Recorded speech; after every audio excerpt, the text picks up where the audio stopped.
Bulletin में सबसे पहले बात करेंगे पंजाब के किसानों के लिए गले का फंदा बनने वाला गंदम इंपोर्ट करने का फैसला किस हुकूमत ने किया। सरकारी दस्तावेजात में सामने आने वाली मालूमात ने गंदम की इंपोर्ट में निगरान हुकूमत के ज़्यादा किरदार की निशानदेही कर दी है। इस बारे में मजीद बात करेंगे जियो न्यूज़ लाहौर के ब्यूरो चीफ रईस अंसारी से। रईस अंसारी साहब, सबसे पहले तो आपसे ये जानना चाहेंगे कि ये जो नई दस्तावेजात सामने आई हैं ये क्या बता रही हैं? गंदम की दरामद के फैसले में PDM-1 हुकूमत का कितना किरदार था, क्योंकि सरकारी इजलासों में बातचीत तो उसी दौर में शुरू हो गई थी।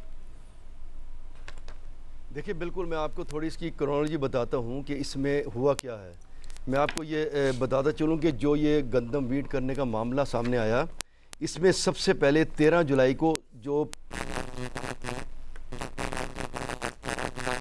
उस वक्त उन्होंने जो वज़ीर थे तारिक बशीर चीमा, उन्होंने 10 लाख टन गंदम की दरामद करने के लिए एक समरी मंजूर की। और ये थी स्ट्रेटेजिकल रिज़र्व के लिए, याद रखिएगा, स्ट्रेटेजिकल रिज़र्व।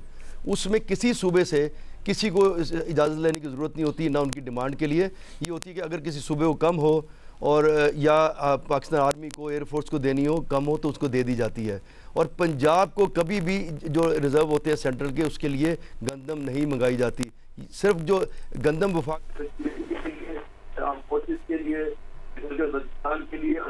के लिए पंजाब के लिए कभी भी नहीं मंगाई जाती। और जो पंजाब है, अगर आप उसमें देखें जो उन्होंने कोटा मुकर्रर किया, उसको एलोकेशन किया, उसमें पंजाब का नाम ही नहीं है। 14 लाख टन गंदम उसमें एलोकेट की KPK को, 1,70,000 टन की है आर्मी को, पंजाब में एलोकेट की ही नहीं गई। तो मैं आपको थोड़ा सा इसका बताता हूँ। ये तो जब PDM गवर्नमेंट ने शुरू किया तो ये 8 अगस्त को ये ECC ने इसको मौखर कर दिया। फिर आगे निगरान हुकूमत। अब पहली ये था स्ट्रेटेजिक जो थी रिज़र्व, लेकिन जब पहली को समरी भेजी गई काकड़ साहब को, उसमें उन्होंने प्राइस का वजह बना ली कि आटे की जो कीमत है 5,600 तक चली गई है, लिहाजा गंदम को आने दिया जाए। बतौर वज़ीर फूड सिक्योरिटी ये मंजूरी दे दी काकड़ साहब ने। लेकिन इसमें पहली बार काकड़ साहब ने ये किया कि जी सरकारी तौर पर जो गंदम मंगाई जा रही, इसमें तजावीज़ दी जाए कि प्राइवेट को भी शामिल किया जाए। और ये फिर प्राइवेट का सिलसिला वहाँ से शुरू हुआ। अब जब मैं शॉर्ट कर रहा हूँ, जब प्राइवेट का सिलसिला शुरू हुआ, 25 सितंबर को मिनिस्ट्री ऑफ कॉमर्स ने ये लेटर भेजा कि इसमें सरकारी के साथ साथ प्राइवेट भी देखा जाए। और 27 सितंबर को वाज़ेह तौर पर वजारत ख़जाना ने यह कहा कि ट्रेड कमीशन ऑफ पाकिस्तान के तहत ये गंदम नहीं लाई जाएगी, ये प्राइवेट लाएगा, उसकी हमायत हम करते हैं क्योंकि ये बेहतर तरीके से काम कर सकते हैं। फिर देखें क्या हुआ, ये सब चलता रहा। मैं ज़रा शॉर्ट कर रहा हूँ। जो ECC का इजलास हुआ 23 अक्टूबर को, उसमें फिर ECC ने ये कहा कि ये गंदम जो फूड सिक्योरिटी मिनिस्ट्री ने समरी भेजी है सरकारी तौर पे ही लाई जाएगी। ये उसके बावजूद ये कहा गया। और 1 नवंबर को ये कहा गया, 24 नवंबर को ट्रेड कमीशन ऑफ पाकिस्तान ने पहला टेंडर दिया और फिर दूसरा टेंडर दिया। यहाँ देखिए अब एक मसला और आ गया। अप्रूवल चल रही है 10 लाख टन गंदम की, ट्रेड कमीशन ऑफ पाकिस्तान ने 11 लाख टन का टेंडर कर दिया। ये 1 लाख टन की मंजूरी किसने दी भाई? ये तो 1-1 किलो की मंजूरी होती है।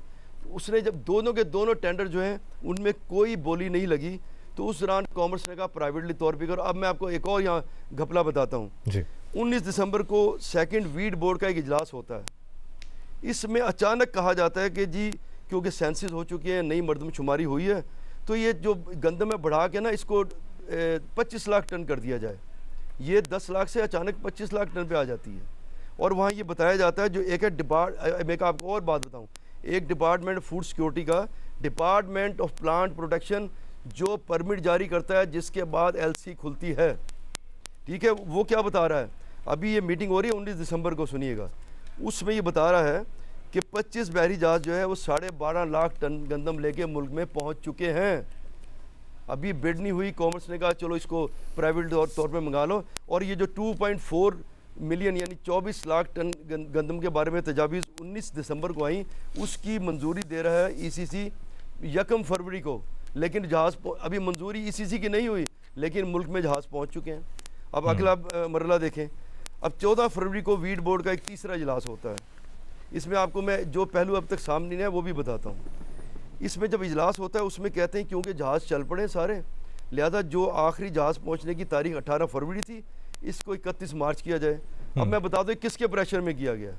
इसमें 23 फरवरी को एक मीटिंग होती है, वीट बोर्ड का 4th इजलास होता है, उसमें बताया जाता है कि 19 फरवरी को serial association of Pakistan, Pakistan flour mill association और वीट ट्रेडर एसोसिएशन, इनका एक इजलास हुआ था। लिहाजा इनका बहुत दबाव था, उस दबाव के तहत इसकी जो मियाद बढ़ा के 31 मार्च कर दी गई। और उस दौरान किसी की अप्रूवल नहीं है। अभी 15 लाख टन गंदम जहाज लेके और चल पड़े, और ये टोटल जो कागड़ साहब बताते हैं ये हो जाती है 40 लाख टन गंदम। इसका कहीं किसी ईसीसी में जिक्र नहीं है, कोई ईसीसी नहीं हुई। और 15 लाख टन गंदम जो है वो फिर लेके जहाज जो चल पड़ते हैं, वो 31 मार्च तक पहुंचते हैं। अब यहाँ पर हुआ क्या, 4 मार्च को शहबाज शरीफ साहब ने अपना हलफ उठा लिया, गवर्नमेंट का प्रोसीजर शुरू हो गया। लेकिन मौजूदा गवर्नमेंट का 26 मार्च को एक इजलास होता है, उसमें वजह सामने क्या आती है, वो वज़ीर ख़जाना की सरबराही में होता है, वीट बोर्ड का इजलास। उसमें यह कहा जाता है कि ये जो एसोसिएशंस के ना कुछ जो लिस्ट दी गई, एसोसिएशन ने लिस्ट दी थी कितने जहाज़ आ रहे हैं, कितनी गंदम आ रही है, उसको ओवरलुक किया गया, नज़रअंदाज किया गया। लिहाजा जहाज़ के चेकिंग की इजाज़त दी जाए। और साथ इतना ये कर दिया कि अगर 31 मार्च के बाद जो भी 1 अप्रैल से 30 जून गंदम आएगी उस पर 20% टैक्स देना पड़ेगा। 20% टैक्स देके कोई भी गंदम नहीं लाता।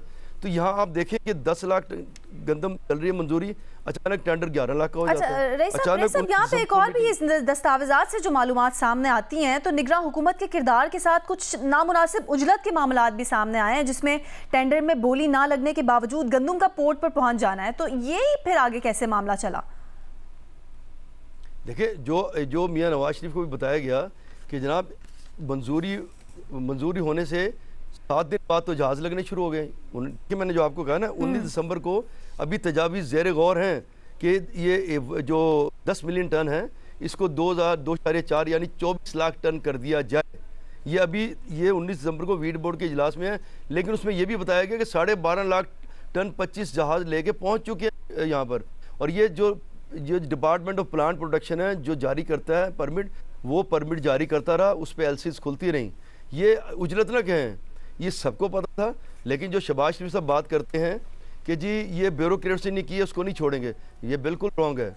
देखिए, ब्यूरोक्रेसी अपनी समरी सबमिट कर दी है, गलतियाँ ठीक, ईसीसी में वजीर बैठा है, वो उसको टर्न डाउन कर दे, वो उसको मुस्तरद कर दे, उस पर डिबेट करे, सब कुछ कर सकते हैं। ये थोड़ी है कि अगर सेक्रेटरी ने लिख के भेज दिया, एडिशनल सेक्रेटरी बैठे हैं, 3 सेक्रेटरी से मिलकर एक समरी बनाई और काम शुरू हो गया, ये ईसीसी में जाती है। ईसीसी ने पहले भी मुखर किया 8 अगस्त को जो शहबाज शरीफ की गवर्नमेंट थी उसमें मुखर किया, उसमें से मुस्तरद करना चाहिए था और वो स्ट्रेटेजिकल रिजर्व थे। लेकिन बाद में वजह कीमत बताई गई। और दूसरी आपको बात बताऊँ, जब ये अक्टूबर में ये मामला चल रहा था और गंदम आनी शुरू हुई, उस वक्त पंजाब की जो डिमांड थी इसको प्रोक्योरमेंट की ख़रीदारी की, वो 45 लाख टन थी। और उस वक्त तकरीबन 40 लाख टन 6 अक्टूबर को तकरीबन 40 लाख टन गंदम पंजाब में मौजूद थी। पंजाब को तो गंदम ही चाहिए, लेकिन जुल्म क्या हुआ कि जो गंदम लाई गई वो सारी पंजाब में डंप कर दी, यही इस्तेमाल कर दी 31 तकरीबन। अच्छा रईस अंसारी साहब, जो आपने अब तक इन्फॉर्मेशन तमाम तर गैदर की है और हमसे शेयर की है, उससे तो यही कंक्लूजन निकलता है, जिस तरह आपने बात भी की है, कि मर्दमशुमारी की बुनियाद पर हल्का बंदियां नहीं हो सकी उस दौर में, लेकिन गंदम इंपोर्ट करने का फैसला हो गया उस दौरान। जी बिल्कुल, देखिए उन्होंने वजह ये बनाई कि जो हम स्ट्रेटजिकल ला रहे थे, जो वजह कीमत बनी 10 लाख टन, उसको अचानक बीच में 11 लाख टन हो गई। तो उसमें कहा जी क्योंकि मर्दमशुमारी में ज़्यादा आया, ये डाटा आ गया, इससे हमें मज़ीद ज़रूरत पड़ सकती है, लिहाजा हमें इसको रिव्यू करते हैं और इसको 2.4 मिलियन टन यानी 24 लाख टन इसको गंदम कर देते हैं। लेकिन जहाज़ तो पहुँच चुके हैं और उसकी अप्रूवल जो दे जा रही है इसी से दे रही है 1 फरवरी को। मतलब सारा का सारा जो है ये उनको भी पता है, ये सारा खुला हुआ, इसमें सब चीज़ें सामने आएंगी। और इसमें मेरा ख्याल है कि इसमें जो हुकूमत अगर सही तरह से करे इसको करना चाहिए। और मुझे नहीं पता कि नैब क्यों खामोश है, नैब के पास सो मोटो पावर भी है, सोर्स के ज़रिए भी वो इंक्वायरी कर सकते हैं। अब तक नैब इसके पास बिल्कुल खामोश है, शायद ब्यूरोक्रेसी को हाथ ना डालना हो, लेकिन इसको नैब को भी देखना चाहिए था, इसको FIA को भी देखना चाहिए था। नैब के पास, चेयरमैन के पास तो सो मोटो पावर है, इसमें वो उसकी इंक्वायरी शुरू कर सकते हैं, उसमें उनको किसी को पूछने की ज़रूरत ही नहीं है। लेकिन हो सकता है, जो मैं नहीं इस तरह जानता कि शायद ये लॉज में वो थोड़े पाबंद ना हो गए। तो बात यह है कि इसमें सारे देखना पड़ेगा। पंजाब का मसला इतना गमगीर हो गया है, पंजाब इस 22.5 लाख टन गंदम मौजूद है, वो बैंकों से पैसा लेके ख़रीदी जाती है और फिर बैंकों को पैसा वापस किया जाता है। अभी तक वो पिछला पैसा वापस नहीं कर पाए। जो पिछली गंदम स्टोर की थी उस पर 104 अरब उसको सिर्फ संभालने में लग चुके हैं। अभी तो बैंकों के पैसे वापस करने हैं, उनको इंटरेस्ट के साथ पैसे वापस करनी है। पैसे बैंकों से लेंगे तो गंदम खरीदेंगे। उनके पास तो इस वक्त पंजाब के पास तकरीबन 23 लाख टन गंदम ऑलरेडी मौजूद है। तो अब वो कितनी गंदम कहाँ से खरीदें? गंदम सड़कों पर उड़ रही है। 750 अरब की गंदम इस वक्त सड़कों पर मौजूद है। और हमने तो फुटेज देखी है कि पहली बार की गंदम सड़क पे पड़ी है और उस पर मोटर बाइक गुजर रही है। इस तरह गंदम का असर होना है। तो ये जो है मामला ये बहुत बिगड़ता चला जा रहा है। इसको फौरी तौर पर संभालना, क्योंकि नवाज शरीफ साहब ने कल पीर को दोबारा इजलास तलब किया है। तो रईस अंसारी साहब, पंजाब हुकूमत से किसान क्या उम्मीद रखें? क्योंकि पंजाब हुकूमत तो इस वक्त कोई भी एक्शन नहीं कर रही, ना खरीद रही है, ना जवाब दे रही है, ना मौक़िफ़ अपना रही। जी बिल्कुल, मेरी इससे 2 रोज़ कबल बहुत डिटेल बात हुई थी। जो वज़ीर खुराक हैं बिलाल यासीन, वो जो मेरी उनसे बात हुई वो बताने को उनको समझ नहीं आ रही। मैंने उनसे बार बार बात की, हो सकता है इजलास में उन्होंने कुछ बताया हो। तो वो कह रहे हैं कि हम क्या करें, हमारे पास तो 22.5 लाख टन गंदम पड़ी है, हम कहाँ से खरीदें? हमने बैंकों से पैसा लेके देना है। पिछली नहीं बिकी, पिछली बिकेगी तो बैंकों को पैसा देंगे इंटरेस्ट के साथ, फिर अगला लेंगे। मुझे लग रहा है कि इनके भी समझ में नहीं आ रही है वो करें क्या। लेकिन क्योंकि अब पास्को से वज़ीर साहब ने कहा कुछ पास्को उठा रहा है पंजाब से गंदम, जो उनके पास जितने रिजर्व हों। अब जो ज़खायर हैं, जो गोदाम है, उनमें भी जगहें नहीं है। गंदम का हिगत होती है, मैक्सिमम गंदम 2 साल तक प्रिजर्व हो सकती है, उसके बाद ख़राब होनी शुरू हो जाती है। तो पिछली गंदम ऑलरेडी 6-7 माह से पंजाब के पास पड़ी है। तो ये मामला जो है ये कल जो है वज़ीर आज़म का इजलास है, हो सकता है उसमें कोई स्ट्रेटजी सामने आए पंजाब के लिए भी कि कितनी गंदम मज़ीद उठा सकते हैं, कितना वो बैंकों से पैसा उठा सकते हैं और कितना पैसा वापस कर सकते हैं। अब ये कल ही हो सकेगा। बहुत बहुत शुक्रिया bureau chief Lahore rice Ansari साहब, बड़ी तफसील से आपने इस तमाम तर मामले के खतुखाल सामने रखे हैं। बहुत शुक्रिया।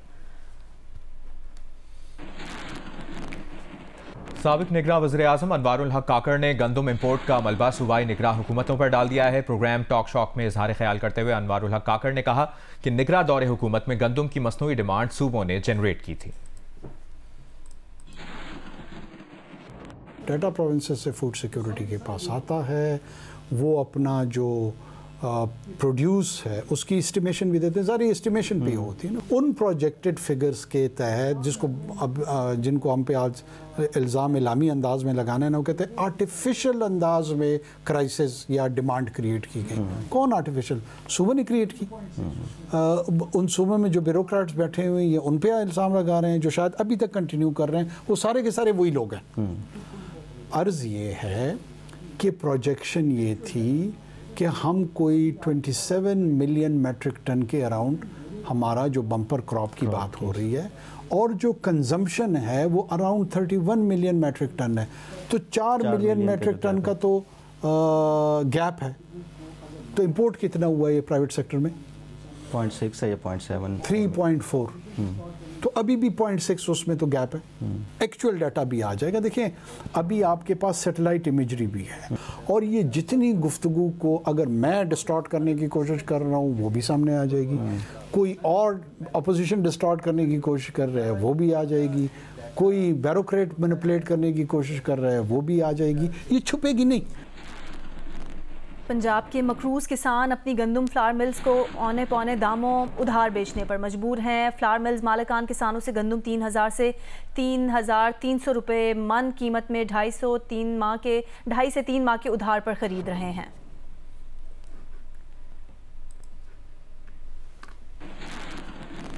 अवामी नेशनल पार्टी की क़यादत बानी तहरीक बाचा खान की चौथी पुश्त को मुंतकिल हो गई है, क्योंकि ANP की जनरल काउंसिल ने एमल वली खान को पार्टी का सदर मुंतखब कर लिया है। एमल वली खान मुतफ़िका तौर पर सदर मुंतखब हुए हैं, जबकि असफंद यारवली पार्टी के रहबर होंगे। आपको बताएं कि असफंद यारवली ने ANP के सदर बने थे और आज ये क़यादत बाचा खान के पोते एमल वली खान को मुंतकिल हो गई है। वफाकी वज़ीर दाखिला मोहसिन नकवी की सेनेटर एमल वली खान को अवामी नेशनल पार्टी का सदर मुंतखब होने पर मुबारकबाद दी है।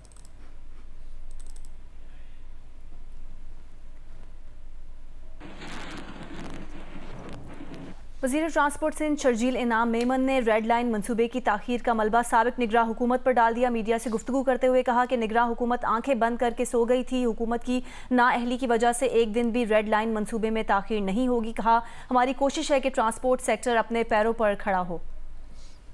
ये हमारी प्रायोरिटी है कि ट्रांसपोर्ट सेक्टर जो कि इस शहर की बहुत बड़ी ज़रूरत है, इस सूबे की बड़ी ज़रूरत है, उसको ना बातों की हद तक नहीं, अमली तौर पर उस ट्रांसपोर्ट सेक्टर को अपने पैरों पे खड़ा करें।